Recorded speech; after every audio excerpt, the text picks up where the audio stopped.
మీలో అనేకులు బోధకులు కాకండి అని వాక్యం చెప్తూ ఉంది. అలాగే బోధకులకు 2 శిక్షలు ఉంటాయని బైబిల్ బోధిస్తూ ఉంది ప్రియులారా. అందుకనే ఎందుకంటే సేవకులకి చాలా బాధ్యత ఉంది. యేసయ్య అంటాడు, గుడ్డివారికి తోవ చూపిస్తే గుంటలో పడతారు అంటారు. అంటే సేవకుడు వాక్యం ద్వారా సరిగ్గా నడిపించకపోతే తనతో పాటుగా తన విశ్వాసులు కూడా చనిపోతారు అని అక్కడ యేసయ్య చాలా స్పష్టంగా చెప్తున్నాడు ప్రధాన యాజకులను ఉద్దేశించి. అందుకనే మీలో అనేకులు బోధకులు కాకండి అంటున్నాడు. ఎందుకంటే పౌలు గారు అంటాడు, మీకు అప్పగించిన దానిని కాపాడండి అంటాడు. ఏ బోధ అయితే మీకు అప్పగింపబడిందో,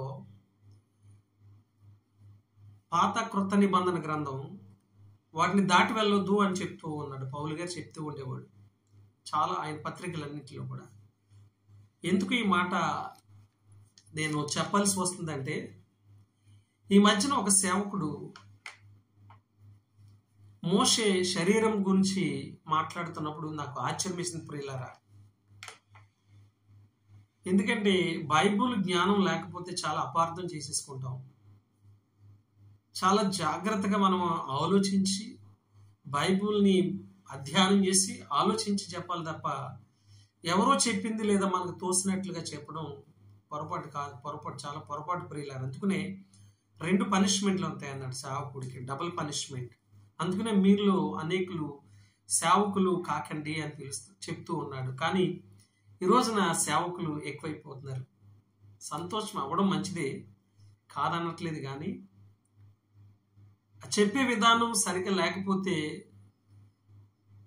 మీతో పాటు సంఘాన్ని కూడా నాశనం అయిపోద్దని చెప్తూ ఉన్నాను నేను. ఇప్పుడు యోధా పత్రిక 1:9 ఆయన బోధన గురించి మనం ఒకసారి మాట్లాడుకుందాం. ఇక్కడ ఏం రాస్తుంది? యోధా పత్రిక 9 ఒకటే అధ్యాయం ఉంది, 9. అయితే ప్రధాన దూత అయిన మిఖాయేలు అపవాదితో వాదించుచు మోషే యొక్క శరీరం గూర్చి తర్కించినప్పుడు దూషించి తీర్చ తెగింపక ప్రభు నిన్ను గద్దించునుగాక అన్నాడు. ఈ మాట తీసుకున్నాడు. అంటే ఇక్కడ అపవాది మోషే శరీరం కావాలని, సో దాన్ని దేవుడు మిఖాయేలు దూత ద్వారా అడ్డుకుంటున్నట్టుగా ఇక్కడ ఉంది ప్రియులారా. ఎందుకంటే మోషే శరీరము కావాలి, మోషే శరీరము ఉంటే ఆయన్ని పూజించవచ్చు లేదా జ్ఞాపకం చేసుకోవచ్చు అని ఇశ్రాయేల్ ప్రజలు అని చెప్తూ వింటూ ఉన్నాను. దీన్ని ఎలాగా తీసుకున్నారంటే, ఒసామా బిన్ లాడెన్ గురించి మీ అందరికి తెలుసు. అమెరికన్స్ ఒసామా బిన్ లాడెన్ చంపేసి ఆయన్ని ఎక్కడైనా భూమి మీద పాతి పెడితే అదొక యాత్ర స్థలం కింద అయిపోద్ది. కాబట్టి తీసుకొచ్చి దాన్ని తన శవాన్ని తీసుకువెళ్ళి హిందూ మహాసముద్రంలో పడేసినట్లుగా మనం చరిత్రలో చదువుకున్నాం.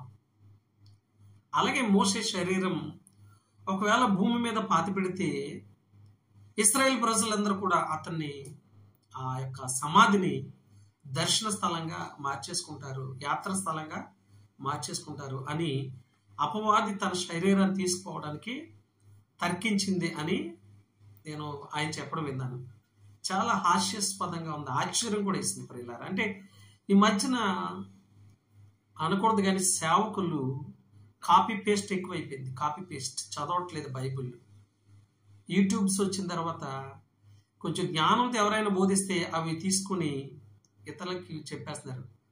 చెప్పిందే రోజు చెప్తే ఏం బాగుంటుందని, క్రొత్త బోధలు ఏమైనా ఉంటే బాగుంటుందని, సో ఇలాంటి క్రొత్త బోధలు తీసుకొస్తున్నారు ప్రియులారా.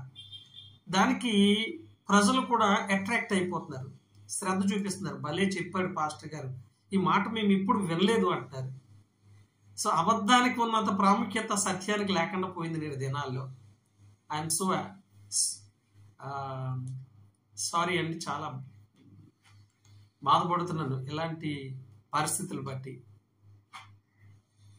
అయితే మోషే శరీరం చనిపోయినప్పుడా లేకపోతే ఆయన బ్రతుకున్నప్పుడా ఆయన గురించి తర్కం జరగడం శరీరం గురించి అంటే నిర్గమాకాండము 2వ అధ్యాయంలో చాలా స్పష్టంగా ఉంది మోషే శరీరం మోషేని గురించి. సో అంతకు పై వచనాల్లో ఆఖరు మాటలో 1వ అధ్యాయం ఆఖరు మాటలో అక్కడ ఫారో 2 సంవత్సరాలు లోపు ఉన్న పిల్లలందరూ కూడా చంపేయమన్నాడు. అదే టైంలో మోషే పుట్టడం జరిగింది. ఆయన మరి జమ్మూపేటలో నదిలో వేయడం జరిగింది. ఆ తర్వాత రాజకుమార్తె దగ్గరికి చేరడం జరిగింది. ఈ చరిత్ర అంతా మీకు తెలుసు. కాబట్టి ప్రియులరా, ఆయన చేయబోయే కార్యక్రమాలు ఐగుప్తు దేశం నుంచి ఇశ్రాయేలు ప్రజల్ని విడుదల చేయగల నాయకత్వం గురించి, భవిష్యత్తులో మోషే చేయబోతున్న గొప్ప కార్యాల గురించి సాతానికి ముందే తెలుసు. ఎందుకంటే దేవుని దగ్గర ఉంటాడు కాబట్టి. ఆల్మోస్ట్ ఆయన సన్నిధి నుంచే కదా బయలుదేరతాడన్నాయి యోబు పత్రికలో 1వ అధ్యాయంలో 9వ వచనంలో చూసాం, 8, 9 వచనాల్లో. కాబట్టి ఈ జరగబోయే చరిత్ర అంతా తెలుసు కాబట్టి మోషేని బాలుడిగా ఉన్నప్పుడు ఆ యొక్క ఫారో రాజులో దూరి సో తన ద్వారా 2 సంవత్సరాల్లో పిల్లల్ని చంపేయమని వర్తమానం పంపించడం, తాకీదు రాయించి చంపించడం ప్రారంభించాడు. అప్పుడు దేవుడే మోషేని ఆ విధంగా కాపాడాడు. జమ్మూపేటలో పెట్లో వేసి ఆ జమ్ముగడ్డలో విడిచిపెట్టడం, రాణికి దొరకడం, మళ్ళీ రాజకోటకి రావడం, మరి ఒక రాజకుమారుడిగా ఎదగడం మనం చూసాం ప్రియులరా. అదేండి. అంతేగాని చనిపోయిన శవాన్ని ఏం చేసుకుంటారు? శవంతో అసలు పనేంటి అంటే ఆత్మను గురించిన అవగాహన కానీ శరీరం గురించి అవగాహన కానీ లేదు కాబట్టి ప్రియులారా, అందుకని ఈ విధంగా చెప్పేసుకుంటారు. ఇది వినడానికి కూడా విడ్డూరంగా ఉంది. క్రొత్త బోధలు, న్యూ మెసేజెస్. నిజానికి యోహాను సువార్త 6వ అధ్యాయం 63వ వచనంలో యేసుక్రీస్తు వారు చెప్పిన మాట యోహాను గారు రాస్తూ, ఆత్మయే జీవింపజేయుచున్నది, శరీరం కేవలము నిష్ప్రయోజనము అని చెప్తూ ఉన్నాడు. అంటే spirit is alive but flesh is mortal అంటున్నాడంటే ఆత్మ జీవించేస్తుంది, శరీరము నిష్ప్రయోజనం, అది నశించిపోతుంది అని చెప్తూ ఉన్నాడు. అంటే ఆత్మ కొరకే శరీరం కొరకు ఆత్మ కాదు ప్రియులారా. ఇవి సత్యాలు మనం తెలుసుకోవాలి. అందుకనే ప్రసంగి గ్రంథం 12వ అధ్యాయం 7వ వచనంలో అంటాడు, మొన్నైనది వెనకటి వెళ్ళి మొన్నైపోవును, ఆత్మ తాను దయచేయి వాని యొద్దకు తిరిగి మరలా చేరును అని చాలా స్పష్టంగా చెప్పాడు. మోషే శరీరంతో పనే ఉందండి. ఆయన చనిపోయాడు కదా, పాతి పెట్టేశారు కదా కొండ మీద. ఆయనతో పనేముంది? ఇంకా శరీరంతో పనేముంది? ఎవరికీ పని ఉండదు. ఆత్మ కొరకే శరీరం తప్ప శరీరం కొరకు ఆత్మ రాలేదు. శరీరం అనేది ఇక్కడ తయారు చేయబడింది భూమి మీద, ఆత్మ దేవుని యొద్ద నుంచి వచ్చింది. ఆదికాండం 2వ అధ్యాయం 7వ వచనంలో. ఇంకా శరీరాన్ని దేంతో పోల్చాడంటే ఆత్మను గురించిన అవగాహన గురించి నేను మాట్లాడాను. నా మెసేజ్ ఉంటుంది, ఒకసారి చూడండి ప్రియులారా, చాలా స్పష్టంగా మీకు అర్థమవుతుంది. ఇక శరీరాన్ని వేడితో పోల్చాడు. ఎందుకు ఈ శరీరం వల్ల ప్రయోజనం ఉంది? మనం బ్రతుకున్నంతసేపే. ఆ తర్వాత ఈ శరీరంతో ఎటువంటి పని లేదు. దేంతో పోల్చాడు చూడండి, గడ్డి పువ్వుతో పోల్చాడు. ఒకటి ఏంటంటే గడ్డి పువ్వు, 1 పేతురు రాసిన పత్రిక 1వ అధ్యాయం 24వ వచనంలో. ఇక 2వ విషయం చూస్తే నీటి ఆవిరి, యాకోబు పత్రిక 4వ అధ్యాయం 4వ వచనం, నీటి ఆవిరితో పోల్చాడు. ఇక 3వది నీడతో పోల్చాడు శరీరాన్ని, యోబు గ్రంథం 8వ అధ్యాయం 8వ వచనంలో. సో ఇంకా నేతగాని నాడితో పోల్చాడు శరీరాన్ని, యోబు గ్రంథం 7వ అధ్యాయం 6వ వచనంలో. రాసుకోండి ప్రియులారి. ఇక త్రాసు మీద ధూళి అన్నాడు శరీరాన్ని, త్రాసు మీద ధూళి. త్రాసు తెలుసు కదా, ధూళి ఇలా దులిపితే పోద్ది, కనిపించదు. యెషయా గ్రంథం 40వ అధ్యాయం 15వ వచనంలో. ఇక 6వ మాట చూస్తే చాద నుండి జారు బిందువు, అదే యెషయా గ్రంథం 40వ అధ్యాయం 15వ వచనం బి ఆకారం చూస్తే, లాస్ట్ను చూస్తే మీకు కనిపిస్తుంది. ఇక ఏడవది చూస్తే, ఏడో మాటగా చూస్తే గుడారంతో పోల్చాడు శరీరాన్ని. 2 కొరింథీయులకు రాసిన పత్రిక 5వ అధ్యాయం 1వ వచనం. కాబట్టి ప్రియులారా, అందుకుని మనం బోధించేటప్పుడు చాలా జాగ్రత్తగా బోధించాలి. ఇది దేవుని వాక్యం. కాబట్టి